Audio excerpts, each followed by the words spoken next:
Hey guys, Scripture here with another video, and I have to discuss this because now now people are saying, oh well, if these studios do what fans want, then they're just surrendering to the online mob.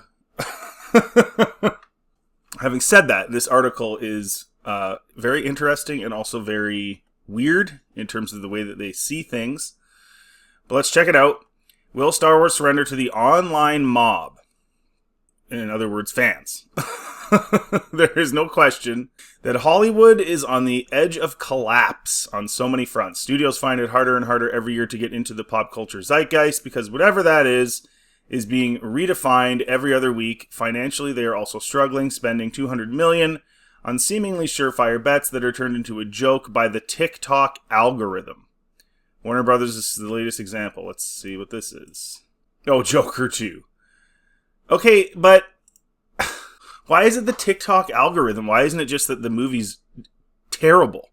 Again, it's always that the people on TikTok that don't like it, or the people on YouTube that don't like it, or whatever, X, doesn't matter. It's always that they're just saying stuff and it's just an algorithm. Like the reality of it is that these people should be taken seriously because these are the people that pay money. For example, I loved the first one. And I know it was an art piece that they shoved the Joker in there and everything else. But it was really good. It was really good as a standalone. And if you were going to do a sequel, there were a million ways they could have done it and done it very, very well. But they chose to do a really, really stupid movie. First of all, you don't have the Joker in Arkham the entire time. Somehow he needed to get out and go do some stuff. There needed to be some form of interaction with Batman or Bruce Wayne or something. He certainly shouldn't have gone out the way he went out, and the police officers in the prison certainly, like, that is just, why would you do that? And so a lot of people don't want to go because they hear what it's about. That's what the internet does. The internet is like massive word of mouth, right? So back when I was a kid, your buddies went to a movie or somebody you knew went to a movie, and you asked them about it, and they told you about it. And so you were like, oh, I don't want to go watch that. That sounds horrible.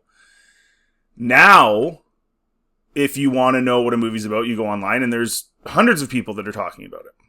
Either way, you're still finding out that these really, really dumb things happened in the Joker movie, and you go, well, I'm not spending money on that. That sounds awful. So, at the end of the day, it's because they made a bad movie. Like, a really stupid movie. It was ridiculous. Like, don't get me wrong, the acting's really good and stuff, but the plot and the ending especially, and there were so many ways it could have gone, and they chose the most dumb way to go. And I'm surprised it cost that much money, actually. It doesn't look like they did really much more than they did in the first one. I don't know how they spent that much money. I guess the actors got paid a little more, but still. So no, it can't possibly be the bad movie. It has to be the TikTok algorithm. But earlier this year, the Accolate was a perfect encapsulation of what it looks like when the rage of the internet turns against you. Ultimately, whatever spin you want to put on this is irrelevant. The show was canceled because nobody was watching it. But it's the reason why that happened that may be worth exploring. How relevant was it for the show that videos and articles tearing apart creative decisions on the show, not to speak of casting choices, were getting millions of views before it even came out? Yeah, that's right. Like, there's twofold answer to that. And again, it's the responsibility of the studio to give fans what they want. So there's two issues here. One, they marketed it as woke, basically, right? They marketed it as, we have the most theys, thems, and whatevers in our show. And so immediately, Headland and everybody else, the focus was on what these actors do in their personal lives instead of what the show was about. So there's your first problem right there. And when you do that, whenever you do that, it's gonna rub people the wrong way because they want to hear about this great show you made, not the fact that Amanda Stenberg considers herself non-binary. Like what they think we think is important isn't important. And maybe that's important to them, but it's not important to us. So when they go on about that for a year, you're already giving people negative vibes because people are thinking to themselves, oh, well, so the focus is on that then and not making this really good show? And And then they also stumbled all over the place. At one point they said it was going to be 1,000 years before Phantom Menace. Then for a long time it was 200 years before the Phantom Menace. And then all of a sudden it's 85 years before the Phantom Menace. And then it broke lore and blah, blah, blah, blah, everything else. The second thing is, related to that, is that it broke lore. It made the Jedi liars. It did a bunch of stuff. It made people mad.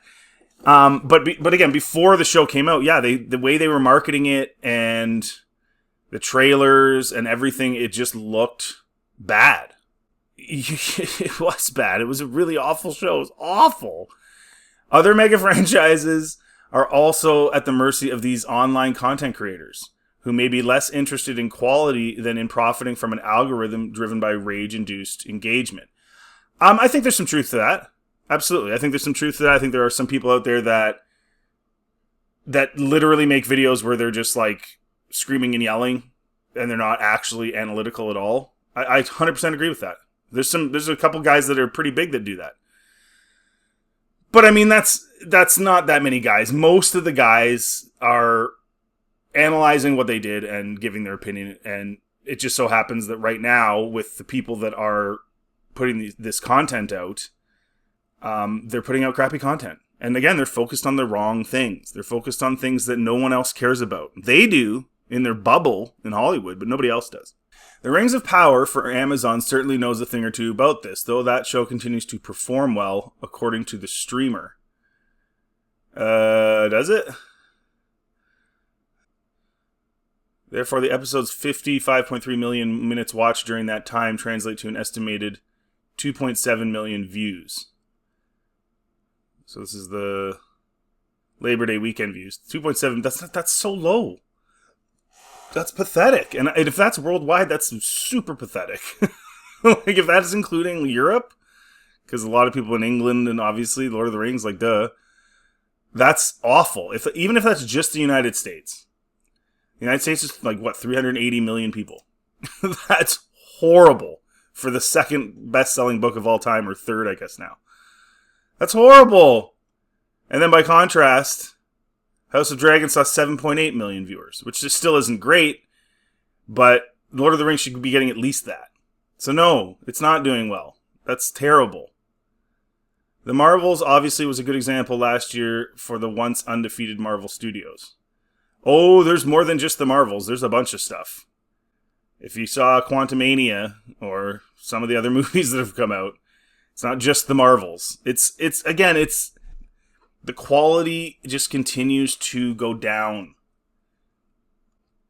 It reaches a peak and then they get cocky, or they don't care as much and they think everything's just going to flow so smoothly, and then they start making worse and worse stuff. That's essentially, it's kind of like, reminds me of like, a recording artist, right?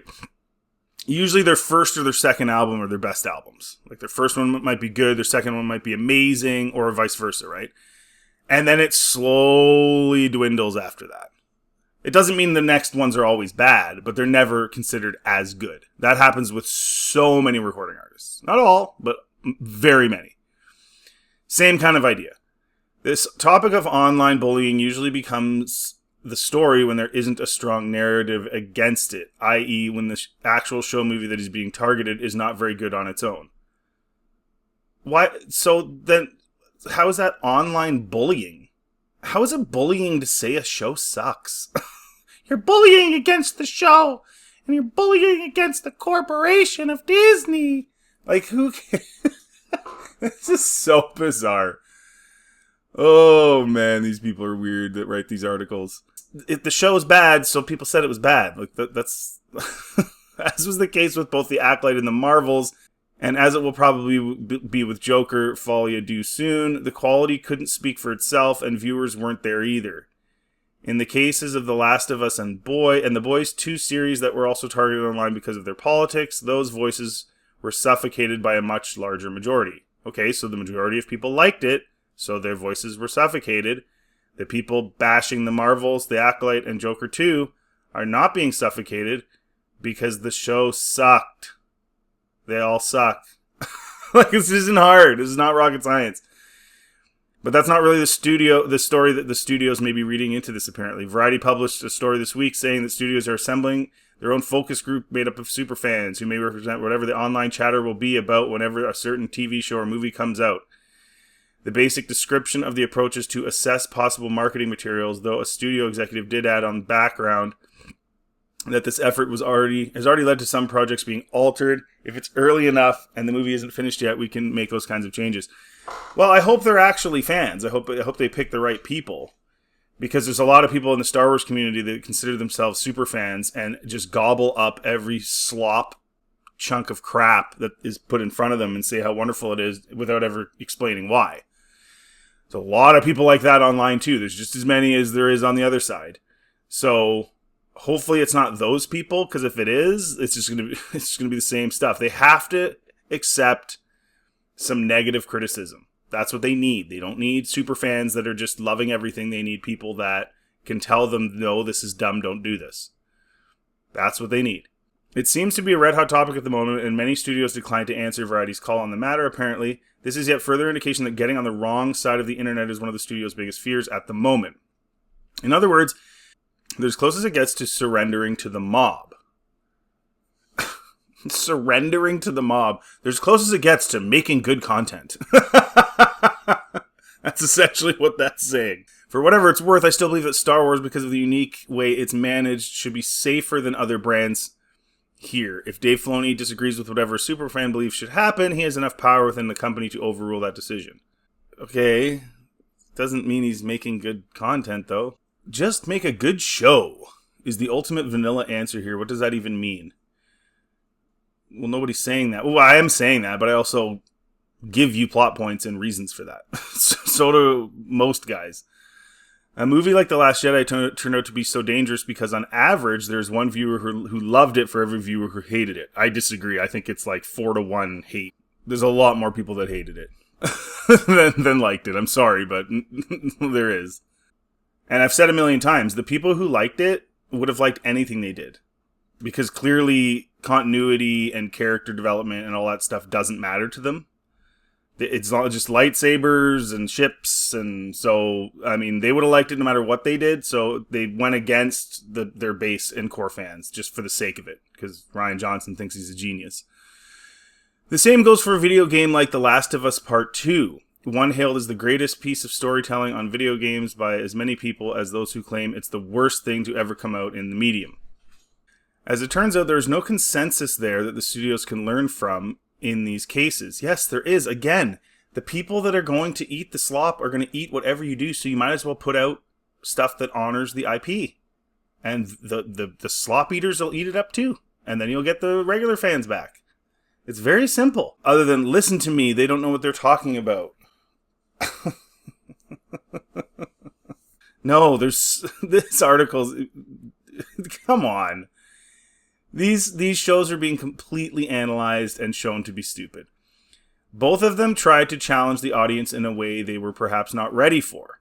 At least that's what I would argue. Someone who hated them both may say otherwise. Is the future of high-budget storytelling a collection of risk-free, audience-pandering movies and TV shows that will be lost to time 2 weeks after they come out because we'll all have moved on to the next thing? This is where they're so disingenuous, these people. Like, they're saying that the only way you could have made The Last Jedi good is to make it completely mundane. So it's very disingenuous, like saying like, oh, you didn't like what they did with Luke? Oh, well, if they had gone the other way, it would have been just boring. No, like, what are you talking about? When Luke showed up at the end of Mandalorian Season 2, and he did what he did, and it was a very smart way that they did it. It was very Luke-like because he destroys all the Dark Troopers, but they're all robots. It's not like he went in and slaughtered a bunch of people or aliens, right? So it was very smart of them to do it that way. If that had been what Luke did in The Last Jedi, just like in Mando, people would have cried. Tears of joy. Tears of joy. If Luke had been the hero that they expected him to be. So the idea that it's either make Luke a bum on an island who drinks green titty milk and hates the Jedi and is rude and nasty to Rey and doesn't care about anybody anymore. It's either that or him just being blah is absolute garbage. They just made a really stupid creative decision. Mark Hamill knew it. He did 50 interviews saying it was a stupid decision. And speaking of, the Accolate was coming out and people were writing all these bad articles about it. Mark Hamill, Luke Skywalker actor, did 50 interviews. Look it up on YouTube. 50 interviews before The Last Jedi came out, bashing it. Bashing what they did. He's the one who coined the term Jake Skywalker. It's still keeping that kind of like...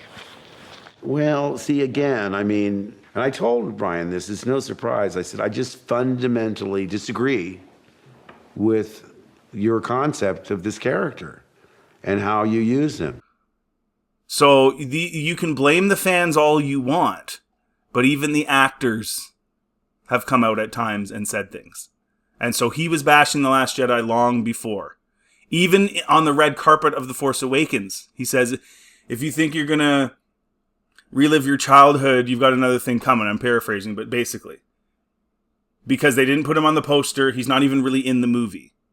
And of course, we all expected him to be. And we could live with the fact that, okay, now we know he's going to be in the second one. Okay, but we couldn't live with the fact that he was a bum who hated the Jedi, which completely contradicted his character that was built up over 3 previous movies. So again, it's not one or the other. It's not mundane, boring loser Luke, or living on an island who's a bum that everyone hates, or just some blah version of Luke. No. If they'd made him the hero he could have been, everyone would have been happy, including the slop eaters. Mark, very understandably, wasn't thrilled about some of the choices in the script. The big things being the place that Luke's head is at, the fact that he's not the Luke Skywalker that we knew, and frankly, the fact that he dies at the end. So, no. The Rian Johnson knew exactly what he was doing. He knew he was going to piss people off. Even if you watch the documentary, you see Mark Hamill looks very upset the whole time on set. They have some deep conversations where he's very upset. Rian Johnson knew what he was doing, and he did it anyway. My character always represented hope and optimism, and now here I am, very pessimistic and disillusioned and sort of demoralized. So this idea that the studios just happen to make crappy content. No, they're deliberately doing what they're doing, and they know exactly what they're doing. When Leslie Headland decided to make a Virgins in the Force and have witches create 2 new Force users 85 years before Anakin, when Anakin was supposed to be special and supposed to be the chosen one, she knew exactly what she was doing, and she knew that that was going to make people mad. She did it anyway. Of course she knew that was going to make people mad. Of course she did. Like, they just do it anyway, and then people like this make excuses. It's like, no, they're making stupid decisions, and they're going to get called out for it on the internet. That's the way it works. Look at Star Wars, for instance. After The Last Jedi tore apart viewers despite grossing $1.3 billion worldwide, Disney and Lucasfilm decided to go for the safest choices they could come up with for the sequel. In 2023, they announced that Daisy Ridley would be starring as Rey in their next theatrical venture. What are they talking about? Lucasfilm decided to go for the safest choices they could come up with for the sequel. You're talking about The Rise of Skywalker? Those were safe choices? Bringing back Palpatine was a safe choice? That was a dumb choice. That was a dumb choice that basically erased Anakin's entire arc in the originals. That's not safe. That's stupid. And again, J.J. Abrams knew there's going to be people that are mad at that. He knew that was going to happen. He knew people were going to be like, why would you do that? Like, Anakin sacrificed himself, killed Palpatine, save his son, and now you're bringing him back so Rey can do the job? He knew people would be mad at that. He just did it anyway. Because they didn't know what else to do. They literally didn't know what else to do. So it's not safety, it's disorganization and stupidity. In 2023, they announced that Daisy Ridley would be starring as Rey in their next theatrical venture. The online reception from my subjective perspective was a mix of yay and really. Whatever the reason, and we discussed a few on Thursday Star Wars Newsnet live episode, that movie is now coming out after a much safer bet in The Mandalorian and Grogu. Okay, in that sense, yeah. Yeah. But at the same time, when they when they announce these movies, they do listen to the online discourse about them. And they revealed that she's going to rebuild the Jedi Order, which fans of Star Wars wanted Luke to do. Not the slop eaters, they'll eat up anything, but the true fans of Star Wars wanted Luke to do that. And now it's Rey doing that. Just like there's things in the EU that Luke did that now are going to Ahsoka. So that makes people mad. And they know that. They're not dumb. You took Luke's arc in the EU and you're giving it to Rey now. And you think fans are going to be like, yay, thanks for destroying Luke and giving away his story arcs to other people. Yay. And then they'll make it up and say, oh, it's because Rey's female. I don't care who it is. I don't want anyone taking those arcs. Sorry. I don't care who it is. It could be a guy, it could be anybody. I don't want them doing that. They're Luke's. They're not anyone else's. But as far as I guess it's safer in the sense that, and I've discussed this before. They're hoping that it's a successful film and makes money, and I think it will make somewhere in the 750 to $1 billion range. But it's literally season 4 turned into a movie. That's basically what it is. Season 4 edited down, turned into a movie. Which might work because I've said all along, even The Mandalorian's first 2 seasons, which are okay, there's a lot of filler. There's always filler, but, squish those seasons down into movie form and they'd probably be better. I don't know how interested people are going to be in Grogu anymore. I'm kind of sick of him, to be honest. Sick of him being a baby. I don't like the idea of a baby who can't even speak or walk or write has been, quote, trained in the Jedi Temple, and that's how he knows how to heal and stuff. It's stupid. And then he can heal, but nobody thought to, when Anakin was having a freak out and saying he can save Padme, nobody was like, oh, by the way, there's this guy. He taught the baby how to heal. Maybe he could help you with that. Nobody thought to, ObiWan didn't think to say that. So Grogu creates continuity issues, lore issues. And again, he is a baby. It's pretty stupid, if you think about it, that he's able to do all the things he's able to do. And the other problem with him, too, is that at some point in the movie, everyone's going to die, and he's just going to stick his hand out. That's his entire role. He's a plot device that's cute, so you go buy the plushie, and then at the end of every show, or every season, and then at the end of this movie, he's going to stick out his hand, save everybody, even though he's a literal baby, and nothing really is going to matter. So you're going to be watching that movie knowing that that's what's going to end up happening. And that's not exciting, and it just sucks. It sucks. It's just their writing is so mundane and boring. Ewan McGregor said over the weekend that they have now been discussing possible ideas for an Obi-Wan Kenobi Season 2, and they could include wearing the Clone Wars armor. See, again, I've said this a million times. They go for the visual first. We want to see what Obi-Wan would look like in live action with his Clone Wars armor. Let's write a story around that. That is not how you write a story that's good. It's the same reason they had him, we got to get that shot of Anakin with the helmet cut open. We got to do it. So then they break lore and have them fight. And yes, it breaks lore. It breaks lore from the creator's mouth himself. It's in all sorts of old magazines and visual dictionary stuff going all the way back to 1977. 1976, actually. Magazines that came out before the movie even talk about how they hadn't met since Mustafar. So, sorry, you broke the lore, but you did it so you could get that shot of Anakin's face through the mask. Something you already did in Rebels. How many times is this going to happen? Is someone going to cut his helmet open? It's corny. He was owled into last year after the 5th Ahsoka episode. I don't even know. Someone tell me what that means. Owled? Not that I know this for sure, but it definitely sounds like this is happening in the aftermath of The Accolate, a series that would have redefined the future of streaming Star Wars, a new era, a new set of characters, etc., failed to gather the enthusiasm they needed. It's not just the enthusiasm. It's the lore breaking. This is not, again, writing Star Wars is very easy because you have these 6 movies. As long as you follow the rules that they established, you can do anything. Because fans just want to see good stories, but just don't violate what came before. For example, Rey just knowing how to do Jedi stuff without anyone ever explaining it to her breaks lore. So immediately we didn't like her. Just follow the rules. Have her go and train with Luke in episode 7. Right?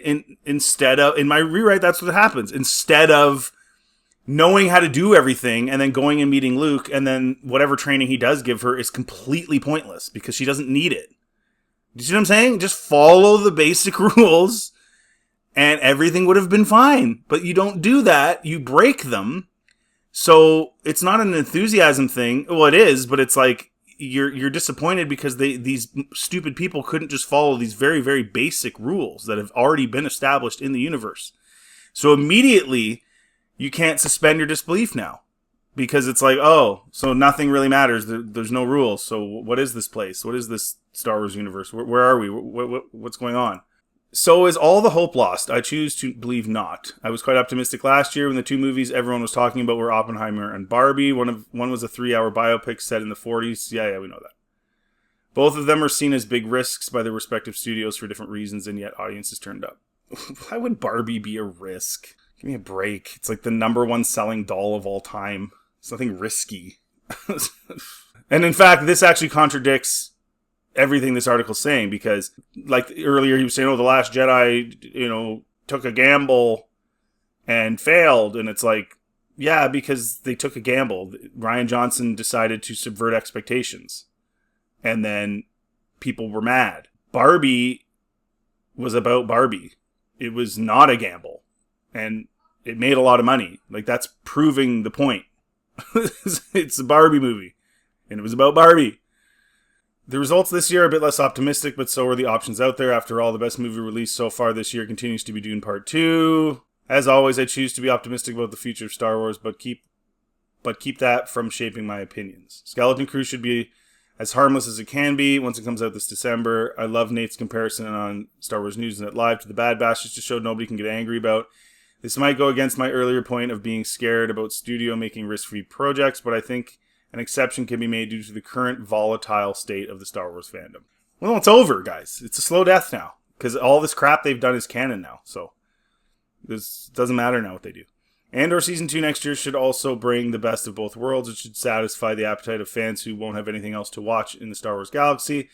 It will also bring some prestige back to the franchise, or at least I hope. Let's see where Lucasfilm takes it from there. I don't know, man. I'm of the belief that this is declining. And I would not be surprised if Andor doesn't do any better than it did in Season 1. I would not be surprised if Skeleton Crew does really poorly as well. I think it's kind of over. They've canonized so much stuff that breaks the lore and is so nonsensical that I think fans are just like, have just lost interest. Like, again, if there's no rules, what's interesting about it? If they just do whatever, then who cares? All roads lead to the sequels, right? I think it's over. And I mean, so they can, quote, surrender to the fans if that's what this is going to be about. But I even if they do, even if they get the right people in there to tell them, oh, no, don't do that, that's going to break lore, I don't think it's going to matter at this point. I think it's over. So, having said that, guys, let me know in the comment section what you think. If you like this content, please like, subscribe, also to the channel. Feel free to check out anything else on my channel. Have yourselves a really good day.